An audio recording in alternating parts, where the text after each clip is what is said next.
뉴스 속으로 훅 파고드는 시간입니다. 훅 뉴스 CBS 심층 취재팀 구용혜 기자 나오셨어요. 어서 오십시오. 네, 안녕하십니까? 오늘 준비한 이야기 굉장히 제가 좀 궁금합니다. 어떻게 이 팩트 체크를 해주실지. 많은 사람들이 어렵다고 하죠. 그러니까요. 먼저 그 바른미래당 김정화 대변인의 말부터 들어보시죠. 듣고 시작하죠. 네. 연일 해명을 쏟아내고 있는 청와대와 달리 울산시장 하명 수사 선거 개입 의혹의 진상이 구체적으로 드러나고 있는 상황에서 무슨 헛소리입니까? 국민을 우습게 하는 위선적이며 추악한 문재인 정부. 고래가 캠핑 가는 소리는 멈추십시오. 고래가 캠핑 가는 소리. 이게 고래고기 사건에 대한 것도 이게 지금 비유를 한 거고. 네네, 캠핑장에서 만났다. 이것도 지금 끌어와서 논평을 한 절묘하게 거군요. 그렇게 파고들었죠. 예. 울산시장에 대한 그 청와대 하명 수사 의혹에 대한 어떤 바른미래당의 논평이었어요. 네, 지금 그 유재수 감찰무마 사건 그리고 청와대 하명 수사 의혹 수사로 청와대 심장부 민정수석실 기능이 사실상 지금 마비 상태에 있습니다. 맞습니다. 네. 수많은 보도가 쏟아지고 있는 상황이고 국민들이 좀 혼란스러워하고 그런 상황인데 팩트 체크를 좀 해보셨다고요? 네, 팩트 체크라고 한 것은 아니고 사실 이 사건을 한번 추적을 해봤는데요. 그래서 부풀려진 의혹과 사실들 사이에 인과관계를 좀 저희들이 광범위하게 취재를 해왔습니다. 예. 우선은 저희가 이 실체가 무엇인지 이 의혹들 가운데 사실은 무엇이고 부풀려진 건 뭐인지 하나하나 이제 취재를 해봤는데 우리가 결론을 사실은 수사의 결론을 내릴 수는 없겠지만 그렇죠. 지금 한참 과정에 있기 때문에요. 실체들을 파악하기 위해서는 하나하나 작은 것부터 팩트 체크하는 게 중요하기 때문에 짚어보자는 말씀입니다. 예. 먼저 여기에서 등장하는 인물이 문 행정관하고 송병기 부시장 아닙니까? 맞습니다. 두 사람이 만났다는 캠핑장을 지난 주말에 직접 찾아가 봤습니다. 잠깐만요. 이제 캠핑장이 왜 나오는가 혹시 이런 분들 계실지 모르니까 청와대 고민정 대변인은 그랬어요. 이 첩보의 최초 제보자인 송병기 울산 부시장과 청와대에 파견됐던 문모 행정관이 맨 처음 만난 곳 캠핑장이었다. 네네. 그래서 이제 알고 지내다가 SNS 그렇죠. 문자로 이 제보를 줬다. 그래서 그 경찰에 이첩했다 이 얘기고. 예. 그런데 거기에 대해서 송병기 부시장은 캠핑장 얘기를 한 게 아니라 5년 전에 지인 소개로 만났다. 이제 이렇게 얘기를 하면서 이게 좀 혼선이 있었던 건데 그 캠핑장을 가보셨다고요? 네. 저희 취재팀이 송과 문 두 사람이 처음 만났다는 캠핑장을 수소문 끝에 찾았는데요. 그리고 두 사람을 처음 만나게 했다고 알려진 분도 직접 만나서 취재를 해봤습니다. 일단 그 캠핑장이 어디든가요? 네, 경기도 남양주에 있는 한 캠핑장이고요. 북한강과 아주 가까운 곳이었습니다. 예. 근데 두 사람을 모두 안다고 하는 분을 만났는데 그분이 자기 신분이 공개돼서는 절대 안 된다. 이렇게 해서 저희가 지금 익명으로 처리할 수밖에 없다는 점을 잠깐 정리를 바라겠습니다. 하자면 두 사람이 처음 만난 곳은 그 캠핑장이 맞고 네네. 지인의 소개로 만났다 할 때 그 지인을 지금 찾으신 거예요? 그 지인이라고 알고 갔는데 본인은 그 지인은 아니라고 하더군요. 그러니까 문모 행정관과 평소에 이 캠핑장을 자주 찾았다고 합니다. 그러니까 먼저 문모 행정관이 먼저 찾았고요. 그리고 송 부시장은 이제 지인들과 함께 여기로 왔다고 하는데 두 사람이 온 시기가 2014년경이라고 합니다. 예. 그러니까 한 4, 5년 정도 이렇게 된 것이죠. 바로 여기 있는 캠핑장인데요. 문 행정관도 검찰 조사에서도 송 부시장을 처음 이곳 캠핑장에서 만났다고 진술을 했습니다. 그래 잠깐만요. 네. 송병기 부시장은 지인 소개로 만났다고 했고 네네. 지금 이 문모 행정관은 캠핑장에서 만났다고 했다는 거잖아요. 그럼 이 캠핑장은 맞고 송병기 부시장도 지인 소개로 이 캠핑장에서 만났다는 것을 그럼 다 인정한 겁니까? 네, 그러니까 이제 그 부분을 설명을 드리겠습니다. 예. 그래서 여기 캠핑장을 운영했던 지인이란 분 먼저 차근차근 말씀을 한번 들어보죠. 들어보시죠. 캠핑장에서 만났다 이렇게 한 거고, 그 부시장은 사람 친구 따라가서 친구를 통해서 만났다. 그러니까 둘 다 장소는 맞고 사람이 맞다. 거짓말 할 이유가 없다. 이 분이 그러니까 캠핑장에 있는 이 분이 두 사람의 만남을 직접 주선했다는 얘기인가요? 처음엔 그렇게 알고 아까 말씀드린 대로 저희가 그렇게 알고 갔는데 이분이 직접 자기가 두 사람을 중재한 건 아니라고 부인을 했습니다. 하여간 캠핑장에서 두 사람이 수년 동안 여러 번 왔다 갔다고 얘기를 했습니다. 이어서 들어보시겠는데 따로따로 왔는지 저희들끼리 놀다가 저녁에 와서 아침에 가고 했는지 이런 내용으로 이제 말씀을 하실 겁니다. 들어보시겠습니다. 따로따로 하는 적끼리 와가 놀다가 저녁에 가고 아침에 두 사람이 아는 사이인지는 모르지. 그래서 저를 만날 확률은 이어서 저끼리 놀아서 간방에 놀고 뭐 이렇게 하고 옆밑에 찜질방에 동네에 있지 바로. 따로따로 왔는지 저들끼리 놀다가 저녁에 와서 아침에 가고 두 사람이 아는 사이인 줄은 모르지. 근데 만날 확률은 여기서 자기네들끼리 놀았으니까 한방에서 놀고 뭐 요 동네 밑에 찜질방이 따로 있지. 이렇게 좀 얘기했어요. 저희들이 이분을 만날 때는 이분이 주선한 것으로 들었는데 본인이 부인을 일단 하니까 저희들이 그 부분을 뭐 안 믿을 수는 없고요. 하여간 이분은 이렇게 설명을 했고 여기에 있는 그 캠핑장에서 그리고 찜질방도 두 사람이 함께 가곤 했다. 그리고 자주 올라왔다. 그 부분은 확인을 했습니다. 근데 지금은 현재 캠핑장은 없어졌습니다. 나대지만 있는 상태고요. 찜질방도 여관이나 이런 걸로 지금 바뀐 상태입니다. 그러면은 캠핑장에서 만났다는 문 행정관 말하고 지인 소개로 만났다는 소홍 부시장 말. 어쨌든 중간에 지금 이 주선자라는 사람이 있는 건 확인이 된 거니까 이 두 가지가 완전 다른 얘기다라고 할 수는 없다는 같은 얘기인데요. 얘기죠. 한 분은 문행정관은 캠핑장에서 만났다는 거고 송 부시장은 지인을 통해서 만났다는 겁니다. 그러니까 두 개를 합치면 같은 얘기가 되는 거죠. 송 부시장한테도 혹시 확인해 보셨습니까? 송 부시장은 저희가 확인은 못했고 검찰 조사 진술에서도 이런 취지의 진술을 한 것으로 들었습니다. 네, 그래서 이 부분에 대해서는 크게 이견이 없는 것으로 그렇군요. 예, 그렇습니다. 완전 다른 얘기다 이제 이랬는데 그건 아닌 것으로.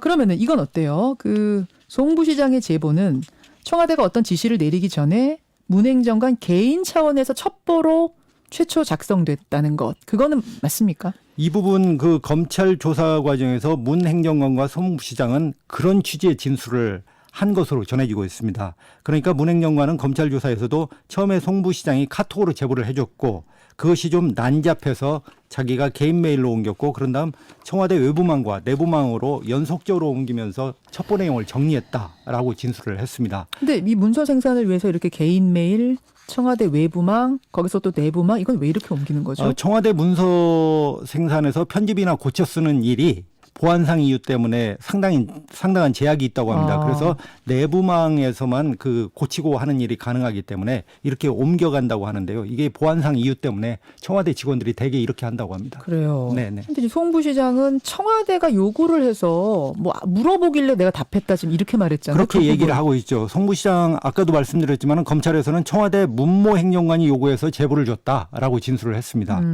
그러니까 한쪽은 청와대에서 요구를 했다 하고 다른 쪽은 먼저 제보를 줬다 SNS로 하고 줬다고 그렇게 하고. 하지만은 두 사람이 오랜 동안 알고 지낸 사이이기 때문에 서로 자연스럽게 김기현 씨 그 얘기를 나눴고 그 과정에서 문 행정관이 카톡으로 정리해 보내달라고 먼저 요구한 것으로 보입니다. 그러면은 연락을 주고받는 사이이기 때문에 어떤 때는 통화를 통해서 어떤 때는 SNS로 이게 왔다 갔다 할 수 있는 문제라고 보시는 거예요. 두 사람의 말이 다 맞다고 보시는 거고요. 네, 이분들이 4년 전, 5년 전부터 이미 여러 차례 만났고요. 그 사실을 저희가 확인을 했고요. 물론 그 아까 아는 지인은 세 사람이 동시에 모인 적은 없다고 합니다. 따로따로 이렇게 만났다고 하는데 그분이 뭐 세 분 동시에 만난 적이 있는지는 모르겠습니다만 하여간 부인을 하더라고요. 알겠습니다. 지금 이제 청와대 말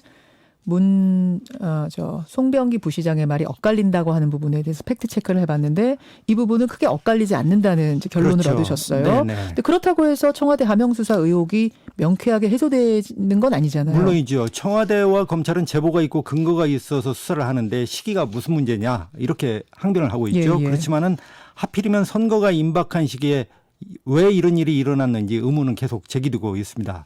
그래서 그 의도가 뭔지를 검찰이 앞으로 밝혀내야 하고요. 그래야 청와대 하명수사의 불법성이 입증이 될 수가 있는 겁니다. 지금 검찰 수사는 어떻게 진행이 되고 있습니까?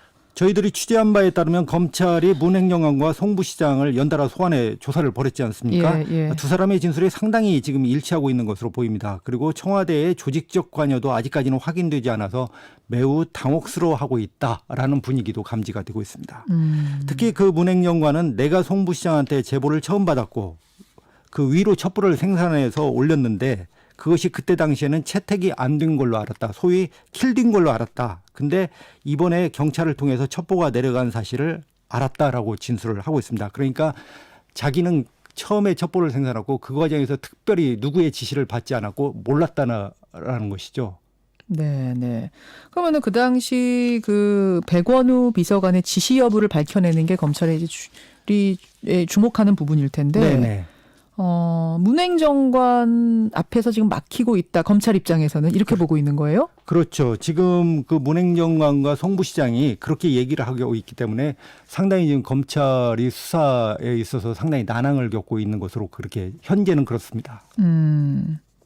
근데 이번 의혹이 갑작스럽게 커진 거는 그 청와대 특감 반원이 스스로 목숨을 끊으면서 더 커진 거잖아요, 의혹이. 네네. 그 부분도 좀 취재를 해보셨습니까? 수사 초기 언론은 고인이 된 검찰 수사관을 백원우 별동대라고 그렇게 통칭을 예, 했습니다. 예. 백원우 당시 비서관이 이 별동대를 통해서 김기현 씨 첩보 수집을 추가로 가공했을 것이라는 이 보도의 그런 내용이죠. 보도들이 나왔죠.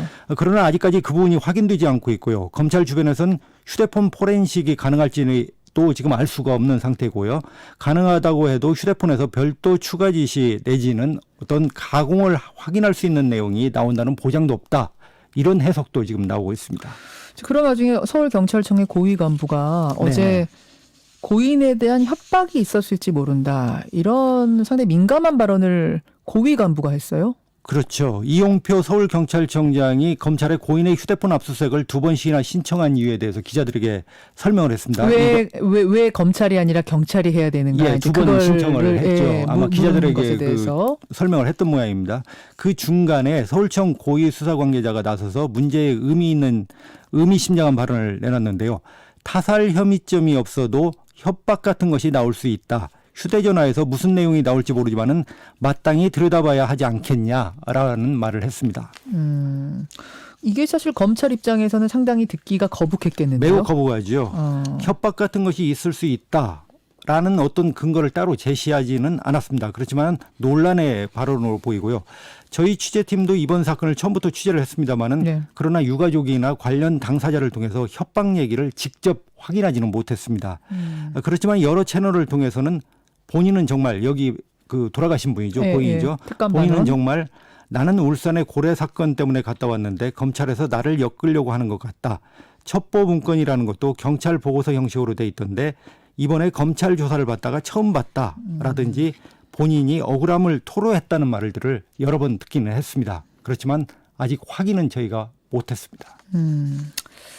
그래요. 뭐 수사의 결론을 지금 낼 수는 없으니까 하나하나 이제 구석구석을 지금 팩트 체크해주고 계시는 건데 그 이번 수사의 방향을 어떻게 예상하세요? 지금 그 윤석열 검찰의 특징이 기한 없이 샅샅이 뒤지고 가지치기도 안 하는 이른바 와이파이형 수사 스타일입니다. 가지치기를 안 한다는 건 무슨 말입니까? 그러니까 특수수사라고 하는 건 일반적으로 목표가 있고요. 네, 그 목표에 따라서 목표가 도달하면 어느 선에서 그 수사를 그러니까 전개를 하다가 한다든지. 수사하다가 뭐가 보이면은 다른 게 보이더라도 그 수사는 안 가는 게 보통인데 그렇죠. 쭉쭉 가지치기 안 하고 뻗어가서는 그냥 안 간다는 된다는 거예요. 거죠. 수사의 아. 본질을 도달하면은 그 부분에서 종결을 하든지 결론을 지어야 되는데 조국 수사나 이런 수사에서 보면은 윤석열 수사 특징은 지금 종결을 하지 않고 있지 않습니까? 그러니까 윤석열 사전엔 종결이라는 단어는 없다. 아, 스타일입니까, 이런 말도 그게? 예. 아. 지금 스타일이 그런 스타일이라는 것이죠. 그래서 기한과 범위가 없이 워낙 싹싹 훑고 있으니까 예. 이 부분 뭐 단정할 수는 없겠죠. 이번 사건도 원래 울산지검에서 하던 거고 거기서 계속하면 되는 겁니다. 근데 굳이 서울중앙지검으로 이첩하면서 언론의 이목을 확 끌어당겼고요. 예. 청와대 심장부를 정면으로 겨냥하고 있고요. 그래서 정권과 검찰이 지금 반목 단계를 넘어서서 적대적 관계까지 보이고 있기 때문에 국민 여러분께서도 청취자 여러분께서도 쭉 한번 관심을 가지고 이 사건을 계속 한번 추적해서 관찰하는 것이 필요한 것으로 보입니다. 네, 쫓아가면서 팩트 체크할 내용이 있을 때 그때 더 가지고 좀 나와주시기 바랍니다. 네. 구영애 기자 수고하셨습니다. 감사합니다.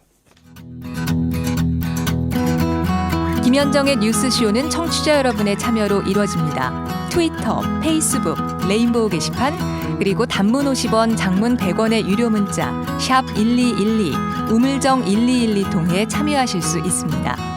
김현정의 뉴스쇼, 여러분과 함께 만듭니다.